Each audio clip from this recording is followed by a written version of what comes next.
พี่น้องบ่มีหัวใจบ่เป็นคนบ่เป็นมนุษย์มันยังนำมาเยาะเย้ยนี่ถ้าต้อมก็ไปถ้าแม่อ้าย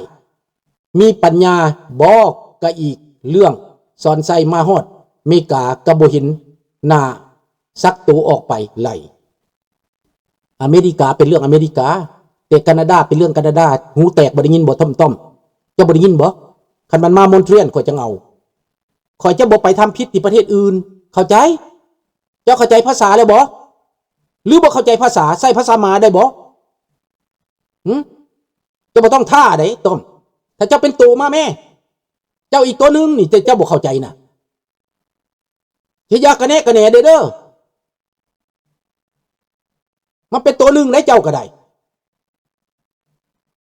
ยังบอกว่าดินแคนาดามาโลด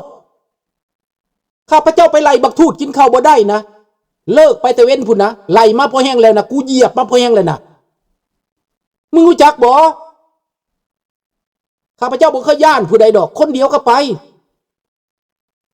พอมันเลือดออกตาแล้วมึงรู้จักบ่คนเครียดนะคนเจ็บนะมันเจ็บจนเลือดออกตาต้อมอย่ามาเยาะเย้ยเด้ออย่าให้ไม้โตไว้เด้อความเครียดนี่กูขอเครียดบักทองรุ่นบักสอนใจเท่านั้นมึงเข้าใจบ่ลองลงมาแบบตู้รอเด้อนี่ดังนั้นพี่น้องมันอย่ามาท่าข้าพเจ้ามีหลักการเด้อมีหลักการเริ่มต้นจากนักเป็นเบาเริ่มต้นจากเบาเป็นนักข้าพเจ้าสิเอานี่นะบักทูดมาเริ่มต้นข้าพเจ้าสิเอาไข่เน่าตากแดดไว้มึงประกาศโลดมึงสิมาแคนาดามือใดบักทูดบักสอนไซบักทองรุ่นมาโลดแต่ลูกน้องมึงมากูฮู้จักมากินข้าวอยู่ใส่กูฮู้จักลูกน้องสูมามานอนอยู่บ้านอันนี้กูก็ฮู้จักโรงแรมใดกูก็ฮู้จักลูกน้องนั่นแต่ลูกน้องเขาบ่เกี่ยวของมันบ่เกี่ยวของลูกน้องถ้าข้าพเจ้าอยากเฮ็ดกันง่ายๆแต่ข้าพเจ้าบ่เฮ็ดถ้านายมันพุ่นถ้านายมันมาแบบนั้นน่ะมึงข้าพเจ้าสิเอาไข่เน่ามากระทุนยิงไข่เน่าใส่หน้าผากมันนั่นแหละปั้วโลดสุดก่อนเสียดายบักเหี่ยมข้าพเจ้าจับมือบักเหี่ยมสั่นทดบักเหี่ยมเดี๋ยวนี้มันก็สำนึกแล้วแหละไปบวชขาวเดี๋ยวนี้บักเหี่ยมมันว่ามันถือศีลแล้วเดี๋ยวนี้บักเหี่ยมพวกมาจันมึงพังไว้ข้าพเจ้าเห็นบักเหี่ยมแล้วเทื่อหนึ่งเด้อจัดตั้งวงดนตรีไปเสพอย่างคักแน่กับวงดนตรีในมองในอ่านนี่แหละเพิ่นว่ามาด้วยความจำเป็นเพิ่นว่าวงดนตรีนั่นก็ได้บ่อยากเว้าซื่อข้าพเจ้าขี้เสนียดตอนนั้นกับบักนั่นก็ตายไปแล้วหัวหน้าผู้เอามานั่นเสี่ยวมันตายไปแล้วตายไปทั้งผัวทั้งเมียละมันตายไปแล้วข้าพเจ้าไปประเสริฐหน้าเอาจดหมายแดกใส่มือสั่นโทษมันย่านสุนทราตับเดียวเด้อสิบอกให้เด้อกูตับเดียวเด้อบัดกูใจให้นะคันกูดีสุดคันกูเลวสุดให้สู้จำเอาไว้สู้อย่าดูถูกอีกอายุขนาดนี้แล้วตายก็ไม่ย่านพี่น้องดอนแค่ความตายพี่น้องเหลือใจสิแก้แค้นแทนลูกกับพ่อเด้อนะมาใช่ไหมมาบักตุลอมาเชิญเลยนะเปิดทางการเลยมึงมาบ่มีเงินกูซื้อปิยอนให้มึงแน่นอนตุลอรอถ่ามึงอยู่เวทีเอาเวทีบอลใดก็ได้กลางแปลนก็ได้นี่มาให้มึงมานี่แหละพี่น้องเข้าใจแล้วบอกความเจ็บของคนหรือยังบอกเข้าใจให้ว่าภาษาอย่างอีกพวกเจ้าให้ข้าพเจ้าว่าภาษาอย่างภาษาลาวได้นี่นะออกจากส่วนเลิกในหัวใจเด้อนี่เด้อดังนั้นบักสอนไซบักผีมารซาตานไปพบผีเพจกิมมันพากันโฆษณาว่าโอ้ยคนลาวเบิดประเทศภูมิใจว่าสั่นเกียรติอันยิ่งใหญ่ว่าสั่นอุ้ยพี่น้องเอ้ย เกียรติอันยิ่งใหญ่อยู่ใส่พี่น้องคิดเบิ่งเกียรติอันยิ่งใหญ่อยู่ใส่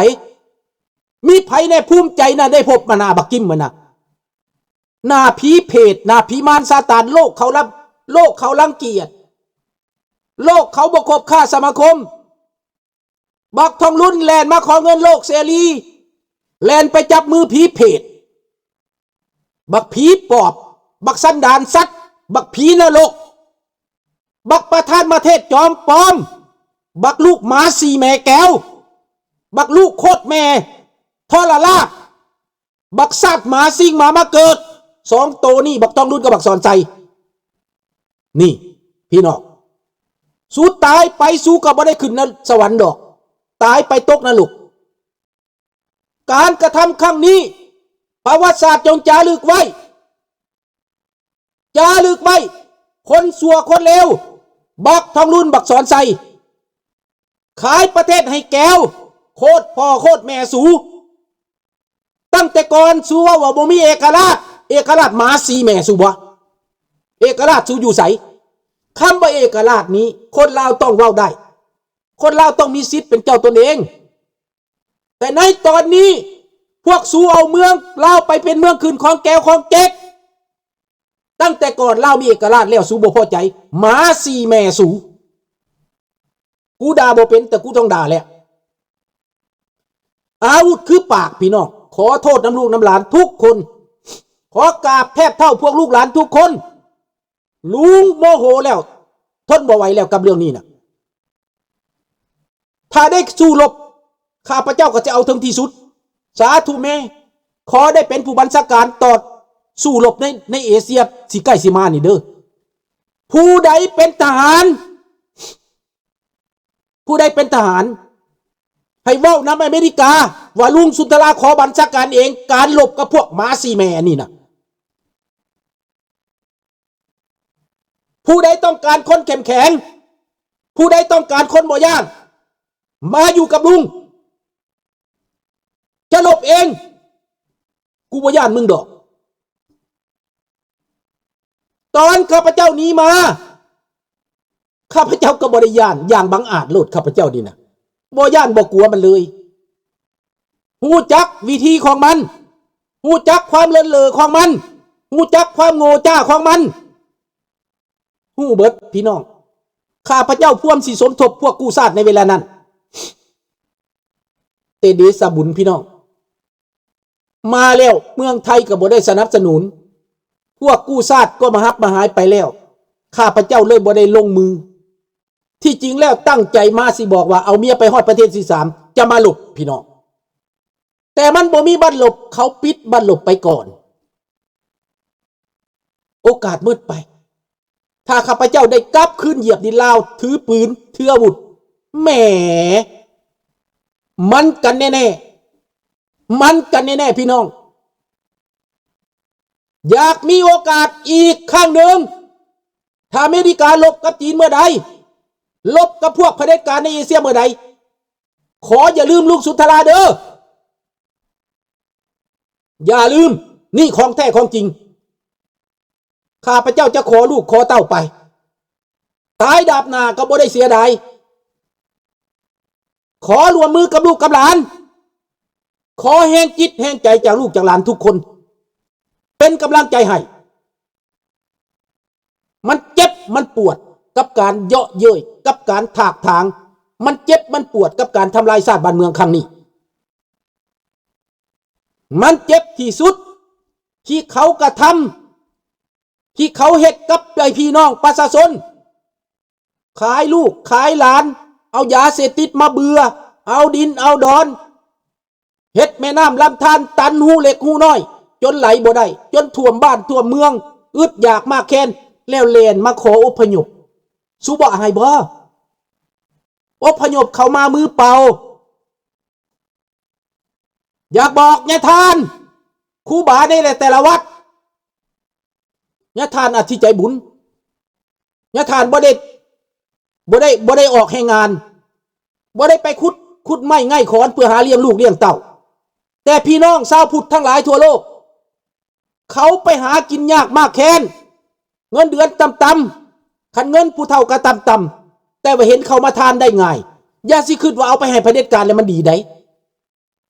เผด็จการเขาขายแผ่นดิน